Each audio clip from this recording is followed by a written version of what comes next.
How you doing, everybody? I thought I would record a video of how I've created things with Easel Pro and going through a new project that I'm working on right now.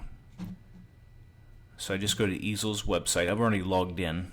I have the Easel Pro account, which unfortunately you do have to pay monthly for as a subscription. It's $24.95 a month, I believe.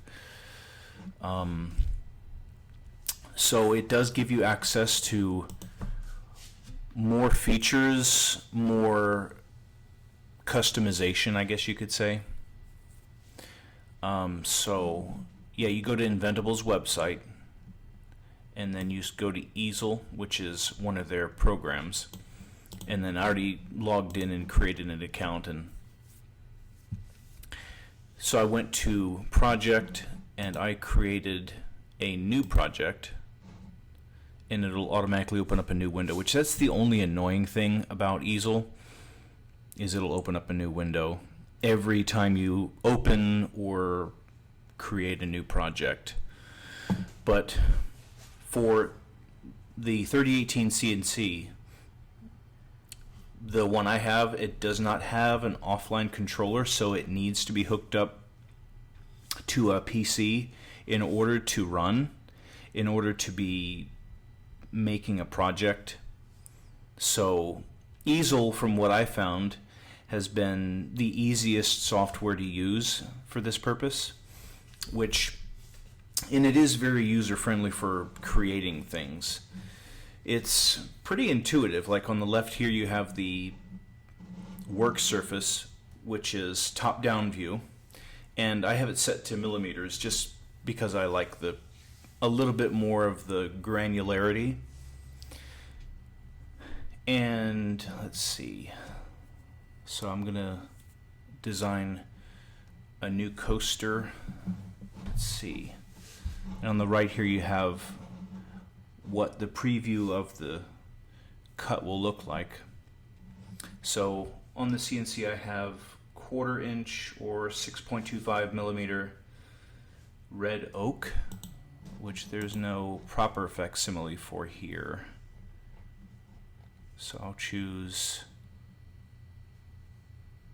I believe, soft maple for that.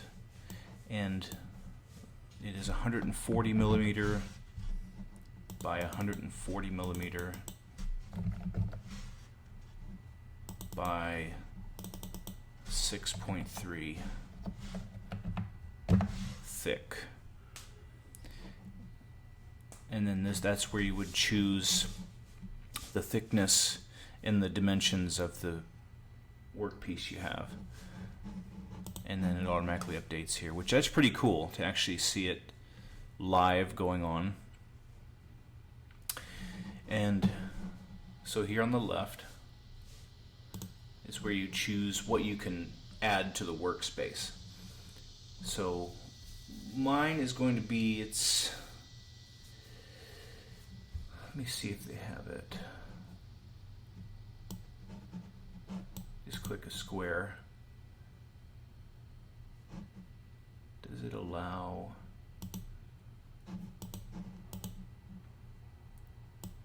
Yes, you can resize it.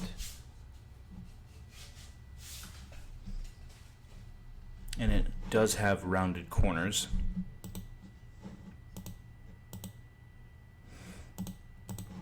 So you just click the square, and then you can click in there in the shape setting to determine what the dimensions will be. And in my case, I want it to be 100 millimeters square.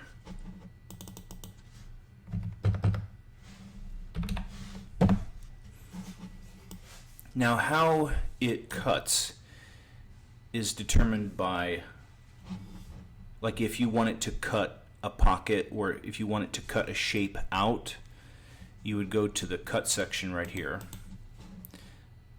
And then this also has how deep you want it to go. In my case, it's going to be full depth, so I drag it all the way down to 6.3, and you can see on the right how the display is now, it's going to cut out a square out of the completely whole thing. But in my case, I want to cut out a square like this.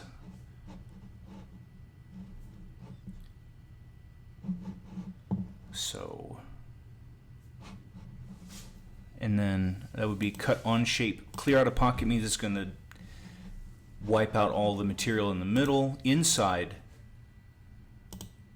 cut on shape path means it's going to just follow a single line. Outside shape path means it's going to go outside the pre-designated line, and if I move it around,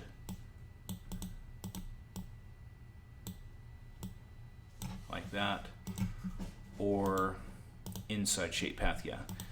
I think that's self-explanatory. But in my case, I'm going to cut outside shape path because that means that the inside that it cuts is going to be 100 by 100 millimeters, or about 4 inches by 4 inches. And since I don't want the piece to be separated and just flopping around on the work bed, I click Use Tabs, so that way it'll leave a bit of material here on these yellow spots, and of course you can drag these around however you want. Just because I'm a little bit OCD, I like to put them in the middle. Let's see. 4 tabs should be plenty, and then once the cut's done, I'll just cut those out with a chisel. And I do make sure that it's full depth of the piece. The tabs, strangely enough, don't show on the preview, but they will be there. So this should cut out, it's going to be squared off, even though it shows round because the bit is round. That's the only negative thing about CNCs, no matter what size. You can't always get a perfectly square corner. It's always going to be round to some degree. Okay, so in the top right is where you've got the material, then you've got the bit I'm using. So mine in this case is going to be an 1/8 inch. It's one of those corn, what do they call them? It's a corn end mill. It's a corn bit. It's strange how they've done it. Now, I've had to add the bits that I have in there because it doesn't have settings for these sizes that I have. So I've added ones like the 1.5, 1.9, 2.3 millimeter, but in my case I have a 3.1 millimeter or 1/8 inch bit. So that's fine. And if you change it, it'll show a different path according to the estimated size of the bit you're using. So that's where and then I go to cut settings. Now for this machine, it can't go very fast because of I believe these are NEMA 17 spindles, stepper motors. And just for the machine isn't very sturdy with the aluminum extrusion and the Bakelite frame. So I could never dare to let this machine go in automatic. So I always go to manual. And I turn down the feed rates, at least from my experience, I turn it down to no more than 300 millimeters per minute. And plunge rate, 150. Even though I only ever take a really shallow pass, with it being I think it's a 120 watt motor. So depth per pass is no more than 0.5 millimeters, and spindle speed stays at 10,000 RPM.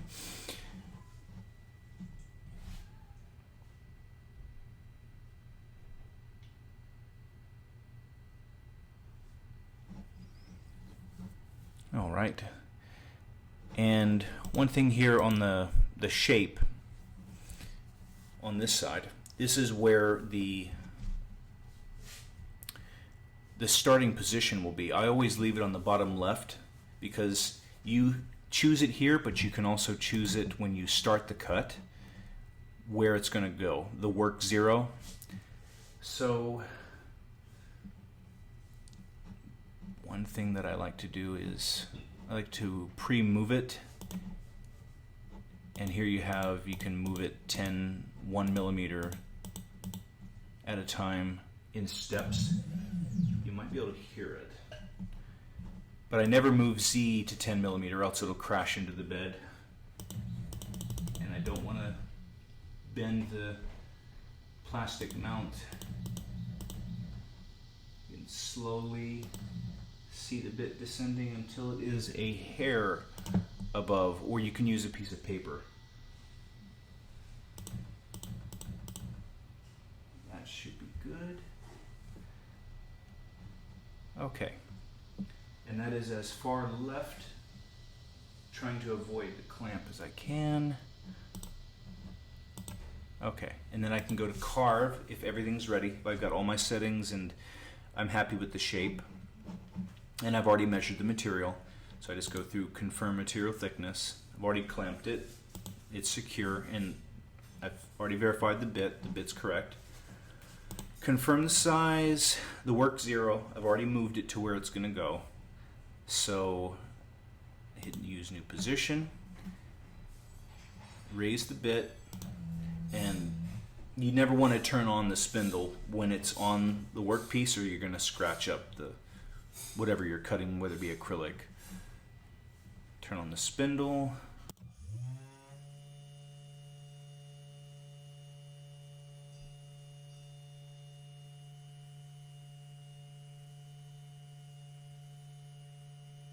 Spindle is on. And I just hit carve.